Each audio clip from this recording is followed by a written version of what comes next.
बिस्मिल्लाहिर्रहमानिर्रहीम। एक नए लेक्चर के साथ हाजिर खिदमत हूँ। इस लेक्चर में हम पढ़ेंगे इंशाअल्लाह how to write the abstract part of a research proposal. लेकिन इसको आगे चलने से पहले मेरी आप सबसे रिक्वेस्ट है, अगर आपने मेरे चैनल को सब्सक्राइब नहीं किया है तो मेरे चैनल को सब्सक्राइब करें और बेल आइकन का दबा दें ताकि मेरी आने वाली लेक्चर्स आपको वक्तन फ़वक्तन मौसूल होता रहे। चलते हैं जी, आगे स्टार्ट लेते हैं।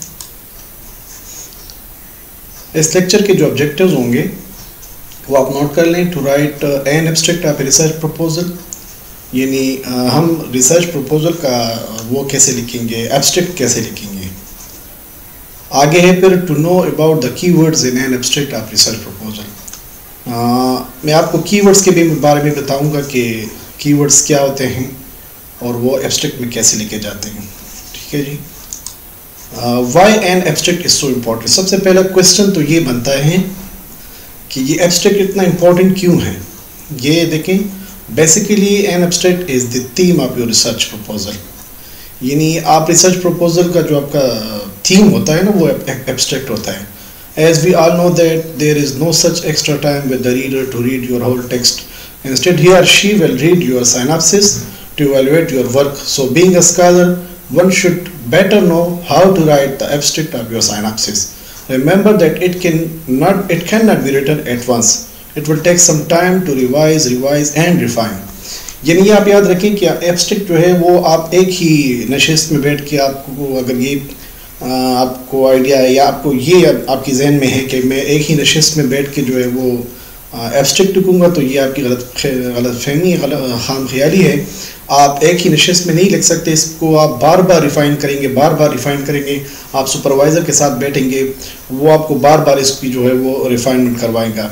तो ये आप याद रखें कि एब्स्ट्रैक्ट जो है, और ये भी एक जहन में चीज़ रखें कि अगर आपका एब्स्ट्रैक्ट जो है वो अट्रैक्टिव हो तो वो आपकी स्टडी आगे फर्दर जो है वो आपकी रिसर्च प्रपोजल जो है वो फर्दर बसर मीटिंग से वो फिर अप्रूव हो जाती है। इसमें हम करेंगे कि how to write an abstract, यानी हम एब्स्ट्रैक्ट लिखेंगे कैसे। तो ये यहाँ याद रखें कि मैं डिग्री पर्पज़ के लिए चूँकि स्कॉलर्स के लिए कर रहा हूँ, तो for degree purpose by scholars, for example masters और doctorate degree, the following steps will be followed while writing an abstract of research proposal. तो ये मैंने यहाँ पे स्टेप्स लिखे हुए हैं। First of all, scholar will write statement of the problem in a simple and concise manner. For example, ये याद रखें कि जो एब्स्ट्रैक्ट का जो स्टार्टिंग पॉइंट होता है, जो स्टार्टिंग सेंटेंस होता है, वो इस तरह लिखा जाएगा, the study will aim to investigate, और यहाँ से आगे ये जो डैश टेस्ट मैंने यहाँ पे लिखा है ना, ये जो मैंने यहाँ पे मेंशन किया हुआ है, यहाँ से आप आगे अपना स्टेटमेंट ऑफ द प्रॉब्लम, यानी जो आपका रिसर्च टॉपिक है वो यहाँ पर आप मेंशन करेंगे। आगे है the study will aim at observing, ये इस तरह का सेंटेंस भी बन सकता है और ये सेंटेंस भी बन सकता है। आगे है the study will be conducted to compare, for example आप दो ग्रुप्स को कंपेयर करते हैं या दो टीचिंग मेथड्स को कंपेयर कर, आपकी स्टडी इस टाइप की है तो ये वाला सेंटेंस फिर आप लिखेंगे। The study will investigate the effect of, अगर आप किसी टीचिंग मेथड का कोई इफेक्ट फाइंड आउट करना चाहते हैं तो ये इस तरह का सेंटेंस फिर बनेगा। These are the starting sentences in an abstract and I am sharing an example of the first sentence here. मैंने एक टॉपिक है मैंने यहाँ पे लिया हुआ है, the study will investigate the effect of AVAIDS on the academic achievement of secondary school students in the subject of English. ये for example मेरा टॉपिक है the effect of AVAIDS on the academic achievement of secondary school students in the subject of English।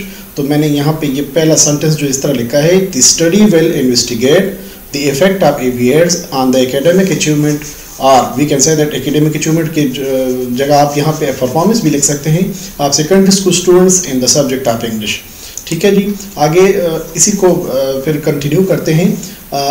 जब आप लिख देंगे ये पहला वाला सेंटेंस, जब आप लिखेंगे इसमें जो मैंने आपको सेंटेंस लिखवाया है यहाँ पे मेंशन किया हुआ है, उसके बाद आपने फिर अपने सब्जेक्ट जो आपकी स्टडी है उसके मेजर ऑब्जेक्टिव्स कम से कम दो आपने ऑब्जेक्टिव यहाँ पे मेंशन करने हैं। मैंने यहाँ पे एक एग्जांपल आपको मेंशन की हुई है, ये देखें, major objectives of the study will be, the major objectives of the study will be, इस तरह आपने लिखना है। ये इसको में लिखना है रोमन में, आपने उसकी नंबरिंग करनी है। To explore the effects of evaluates on the performance of secondary school students in the subject of English। ये पहला ऑब्जेक्टिव, ये दूसरा ऑब्जेक्टिव है। यहाँ पे आपने सेमीकोलन डालना है और ये आगे to investigate the effectiveness of evaluates for both high achievers and low achievers. ये हाई अचीवर्स और बोथ अचीवर्स, लो अचीवर्स जो है ये एक्सपेरिमेंटल स्टडी में आता है। ये मैं फिर आपको इंशाल्लाह आगे समझाऊंगा। इंशाल्लाह आगे लेक्चर्स जो आएंगे उसमें मैं आपको बताऊंगा कि लो अचीवर्स के कौन होते हैं, हाई अचीवर्स कौन होते हैं। ये ग्रुप्स में फिर ये अक्सर आता है एक्सपेरिमेंटल स्टडी में।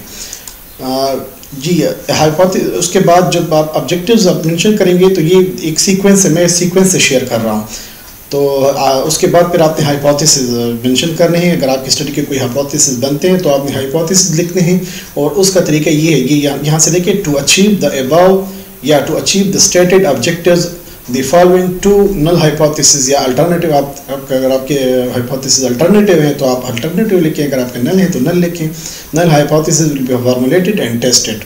फॉर एग्जाम्पल मैंने ये भी इसी तरह लिखना है, जिस तरह आपने ऑब्जेक्टिव लिखना है। There is no significant difference between the mean scores of experimental and control groups on pre test.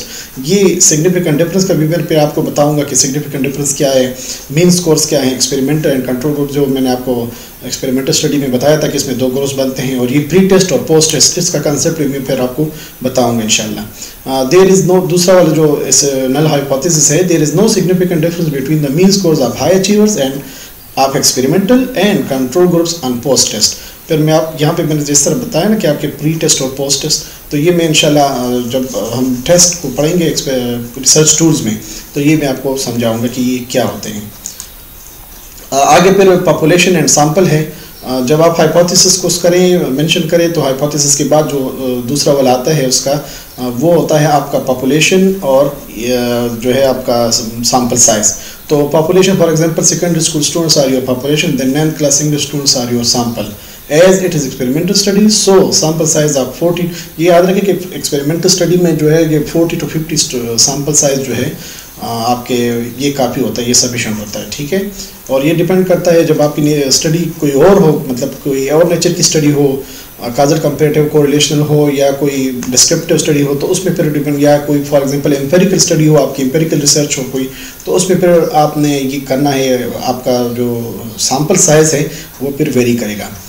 Let's see how to write the sentence of population and sample in abstract. यानी हम sample और population और sample का जो वो होता है sentences, वो एब्स्ट्रैक्ट में कैसे लिखेंगे, ये आगे देखिए जी। ये यहाँ पे इस तरह लिखते हैं, दी 28,300 सेकेंडरी स्कूल स्टूडेंट्स। ये मैंने एक वैसे ही फर्जी वो दिया हुआ है, आप ये बाकायदा सोर्स से जो है वो लेके यहाँ पे अपना कंप्लीट जो एग्जैक्ट एक्यूरेट फिगर होता है वो आप यहाँ पे मेंशन करेंगे। Secondary school students and in के Khyber Pakhtunkhwa will constitute the population of this experimental study. आगे फिर हम इसको वो करेंगे 50 स्टूडेंट्स ऑफ 9th क्लास आप GHS सवाबी, फॉर एग्जांपल ये मैंने फर्जी नाम लिया हुआ है, will be taken as a sample of the study. Students will be divided into experimental and control groups, यानी 2 ग्रुप्स हम बनाएंगे, उसमें एक एक्सपेरिमेंटल होगा और दूसरा जो है वो होगा कंट्रोल ग्रुप।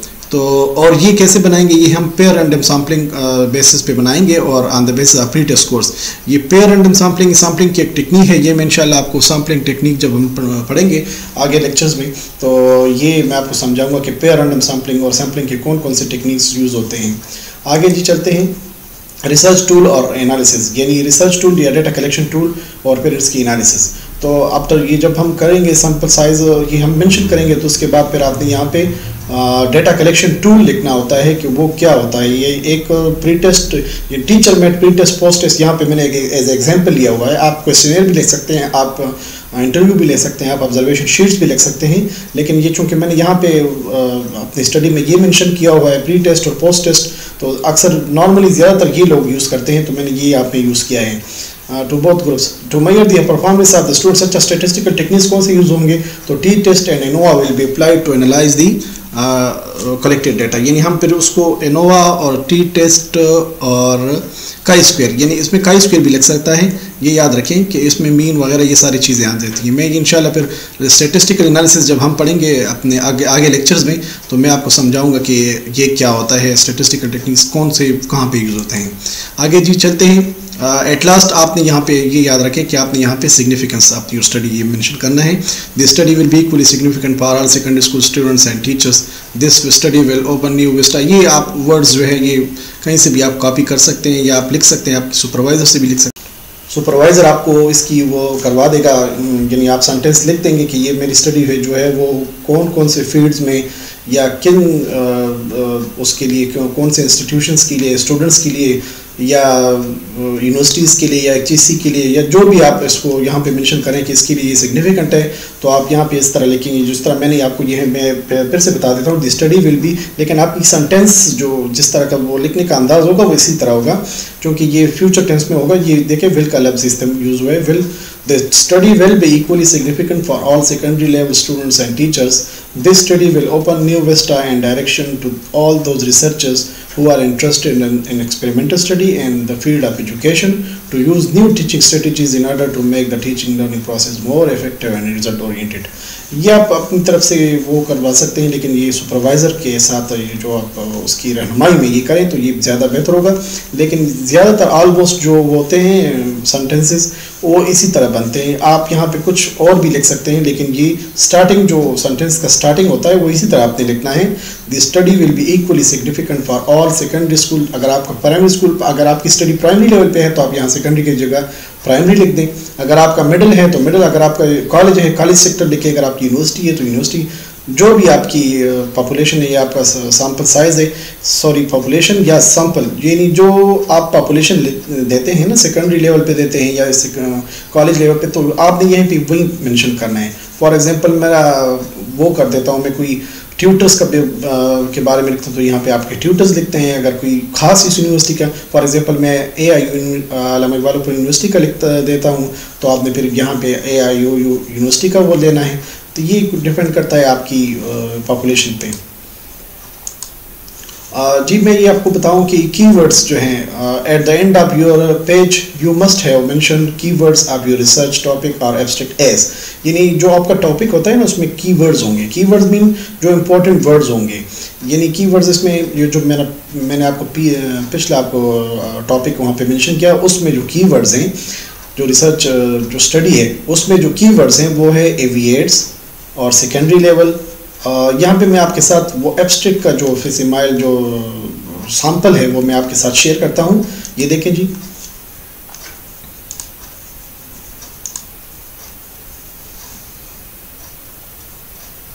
ये देखिए जी, मैं आपके साथ जो एब्स्ट्रैक्ट का जो वो है फिसिमाइल है जिसको आप सैंपल कहते हैं, ये मैंने आपके साथ ये देखें इस तरह आपने लिखा है, ये दरमियान में होगा और ये इस तरह, ये पहला जो है ये यहाँ से इंडेंटेशन होगा और ये देखें नीचे देखें,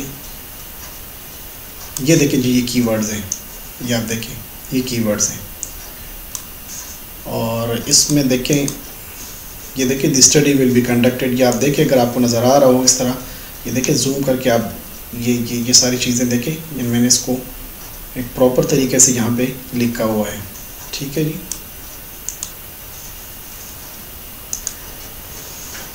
थैंक यू जी।